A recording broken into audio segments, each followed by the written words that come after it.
Durante las décadas de 1970 y 1980, ocurrieron una serie de espeluznantes asesinatos, robos y agresiones sexuales en California. Al menos 13 asesinatos, más de 50 violaciones y más de 100 robos era algo preocupante para la policía en ese entonces, ya que no lograban identificar y capturar al autor de estos crímenes. Así que este criminal solo fue llamado como el asesino del Golden State o del Estado Dorado, aunque también fue nombrado como el acosador nocturno original o el violador del área este. Luego, en 2018, las nuevas pruebas de ADN condujeron a una serie de conexiones que finalmente armaron el rompecabezas. Finalmente cazaron al asesino del Golden State. Para los involucrados en el caso, el descubrimiento fue una victoria y les trajo paz. ¿Quieres saber quién era ese misterioso asesino? Entonces, quédate a conocer la historia completa. Como dije anteriormente, el asesino del Golden State fue nombrado como el violador del área este. Ese nombre le fue dado gracias a las fechorías que cometió durante el periodo de 1976 a 1979. La primera de ellas, según la policía, sucedió en junio de 1976, cuando una mujer en Citrus Heights, una ciudad del condado de Sacramento, informó haber sido atacada y violada por un intruso enmascarado. Lo que siguió fue una serie de ataques en ese condado y sus alrededores.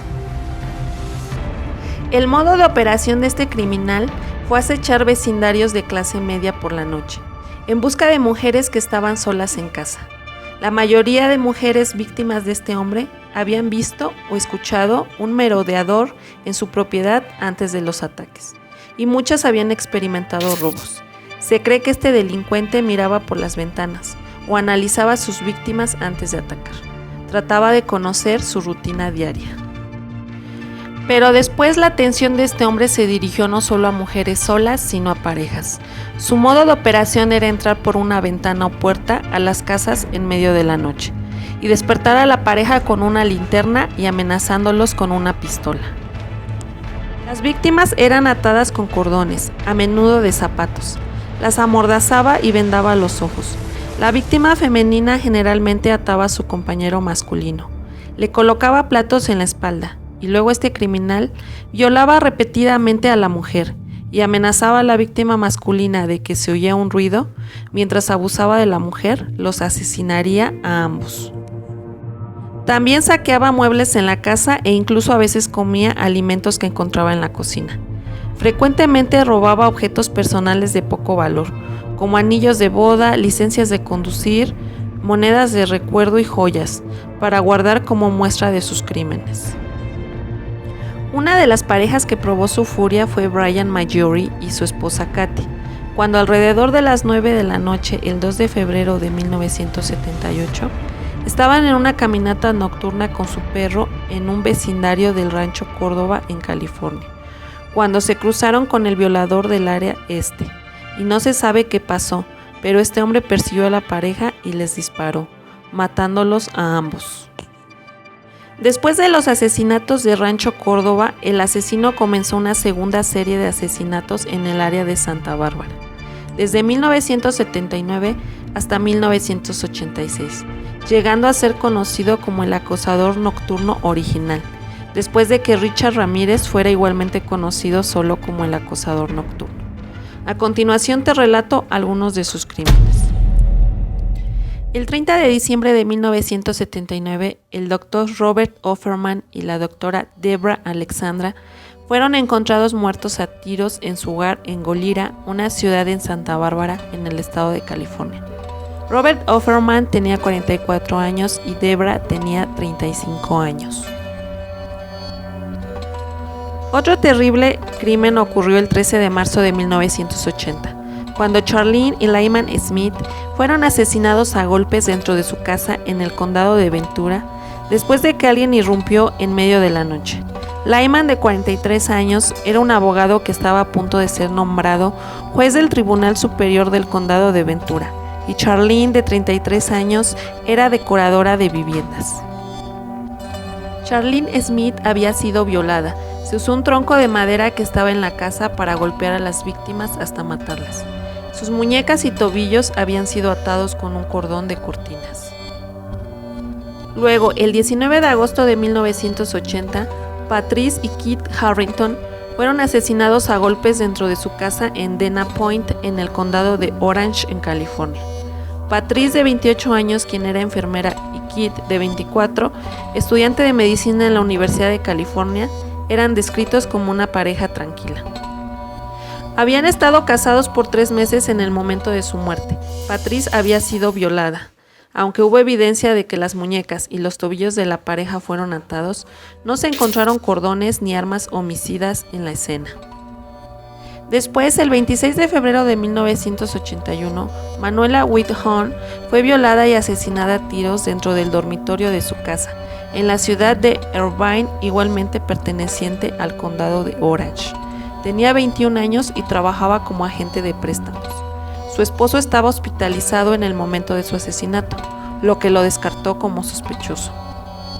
Aunque el cuerpo de Manuela tenía signos de haber sido atado antes de ser golpeada, tampoco se encontraron cordones ni armas homicidas en la escena del crimen.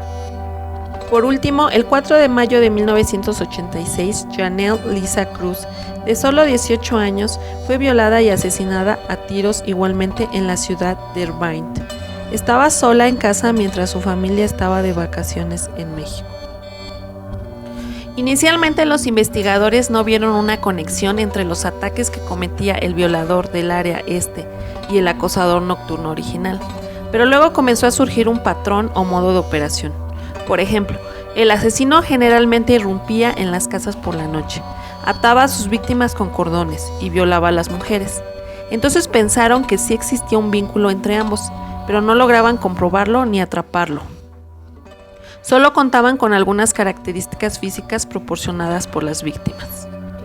Decían que era un hombre blanco de aproximadamente 1.78 metros de estatura, estructura delgada y ojos azules o claros. Se sabía que este hombre llamaba a sus víctimas meses y años después de atacarlas. Algunas veces respiraba con dificultad y otras amenazaba con volver y asesinarlos. Pero al final no habían conseguido atrapar al responsable de los crímenes. Durante años el misterio seguía sin ser resuelto.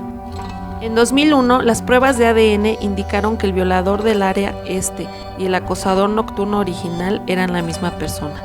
Para aumentar la conciencia de que el asesino no atrapado operaba en todo California, a principios del año 2013 se le nombró como el Golden State Killer o el asesino del estado dorado.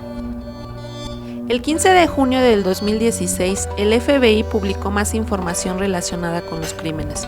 Incluso nuevos bocetos. También se anunció una recompensa de $50,000 para la persona que brindara información sobre este criminal. Durante las investigaciones, varias personas fueron sospechosas y al final descartadas, pero eso cambió en el año 2018, cuando oficiales del condado de Sacramento arrestaron a Joseph James DeAngelo, un exoficial de policía en California. Fue acusado de cargos de asesinato en primer grado y meses después, la oficina del fiscal de distrito del condado de Santa Bárbara lo acusó de 4 cargos adicionales de asesinato en primer grado. Se anunció que este hombre era el tan buscado asesino del Golden State. El vínculo lo encontraron gracias al ADN, después de que los investigadores vincularon muestras del ADN de Joseph James DeAngelo, tomado de la manija de la puerta de su automóvil, y un pañuelo desechado a la basura que emparejaron con el ADN que habían recolectado en las escenas del crimen del asesino del Golden State. Así, las pruebas de ADN hicieron que lo acusaran por al menos 13 asesinatos y conexión con más de 50 violaciones entre las décadas de 1970 y 1980. Algo interesante en la vida de Joseph DeAngelo es que se cree que los inicios de este asesino comenzaron como ladrón en la ciudad de Visalia, en el estado de California, a principios de los años 70. Se piensa que el Visalia Ransacker, como fue llamado este ladrón, fue responsable de más de 100 robos. La mayoría de las actividades del ransacker consistieron en irrumpir en las casas, destrozar el inmueble y robar objetos de poco valor. A finales de abril del año 2018, el jefe de la policía de Visalia declaró que si bien no hay ADN que une a DeAngelo a los casos de los robos, dice que su departamento tiene otro tipo de evidencias. Otro dato que me gustaría mencionar es que DeAngelo tenía 72 años en el momento de su arresto. De 1973 a 1976, DeAngelo fue oficial de policía en Exeter, un pequeño pueblo de California.